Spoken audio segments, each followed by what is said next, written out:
Kuhusu hali ya taifa, wakazi wa kaunti ya Kiambu wamesema wanatarajia rais azungumzie masuala yanayoathiri maisha yao na moja kwa moja, ikiwemo ni pamoja na ajira kwa vijana, huduma za afya na ufadhili wa masomo. Baadhi yao wamesema hoja nyingi zinazotarajiwa si mpya, kwani zimekuwa zikitajwa mara kwa mara bila utekelezaji.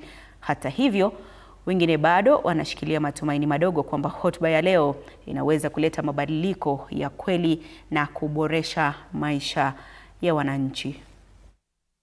Kwa majina yangu naitwa Kiathe Kionyo kutoka Kikuyu, na tunangojea kwa hamu na gamu hisia za president wetu ambaye atasema mambo machache kuhusu the state of a nation of this year.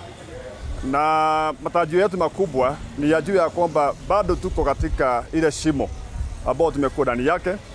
Wakenya wamekuwa kitata sana mambo ya capitation. Na hili jambo kila mahali wazazi wote wanateta juu ya capitation.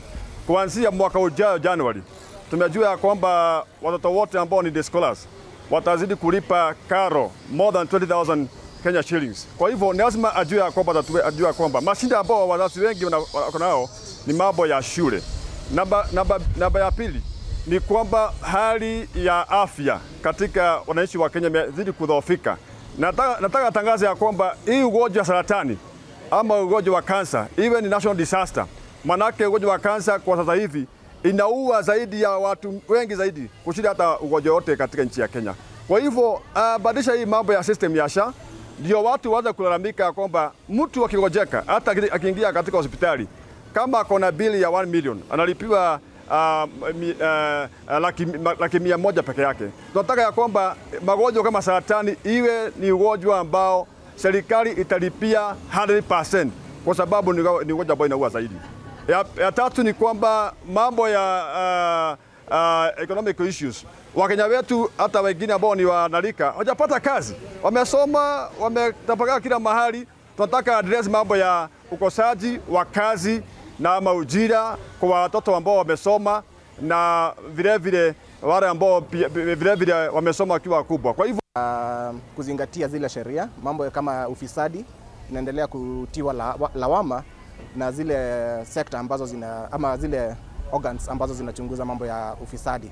Nikiangalia mambo ya regional integration, pia hapo kuna tashwishwi kwa sababu unasikia kila siku wa Kenya wametekwa nyara kule Tanzania, kule nchi jirani kama Uganda. Kuna wale wa Kenya wawili ambao waliweza kutekwa nyara kwa siku zaidi ya mwezi mmoja.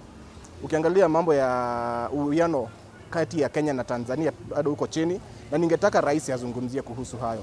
Ningetaka pia kusikia mambo ya infrastructural development ambayo rais anapea kipaumbele. Kuna mambo mengi sana ambayo yameweza kukomaa kwa sababu ya ukosefu wa fedha, na hizi pesa tunasikia zinaweza kwenda mifukoni ya watu.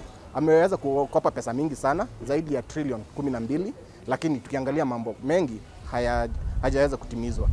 Mwenzangu pia amezungumzia mambo ya hali ya afya, mambo ya elimu. Unasikia capitation haifiki kwa shule. Ile pesa inakatwa watu wameajiriwa kazi, hakuna kuhesabiwa. Hakuna kuambiwa pesa hiyo imekatwa kwa mwaka huo ni gani. Kwa hivyo ile mambo natarajia ni uongo tu ya hiyo manyumba. Tena ile kitu natarajia atasema mambo ya agriculture.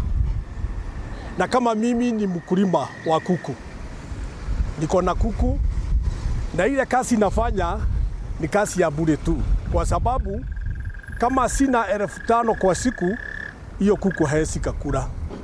Na hiyo 5,000 nikihesabu na mahesabu yangu naenda hasara, kwa sababu chakula iko juu.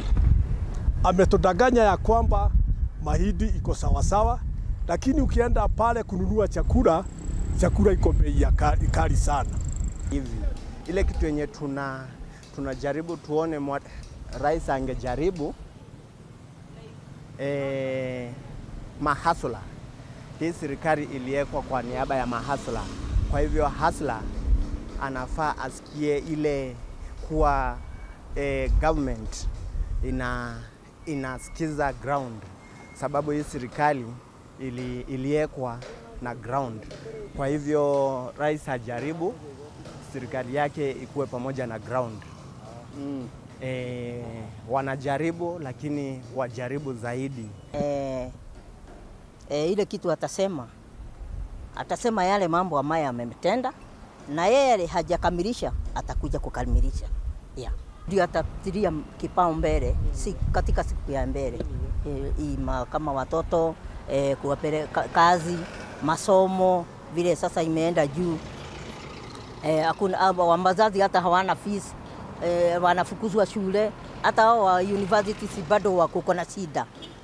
Na mambo tena ya gharama ya maisha tunatarajia ili at least tukue tuko down kidogo. Hata hiyo anaweza kutilia maanani, kwa sababu hata biashara imekuwa mbaya sana. Unakuta mtu ametokelezea kwa biashara, hata ni kufunga wanafunga, kwa sababu maisha imekuwa iko juu sana. Na kiongozi wa chama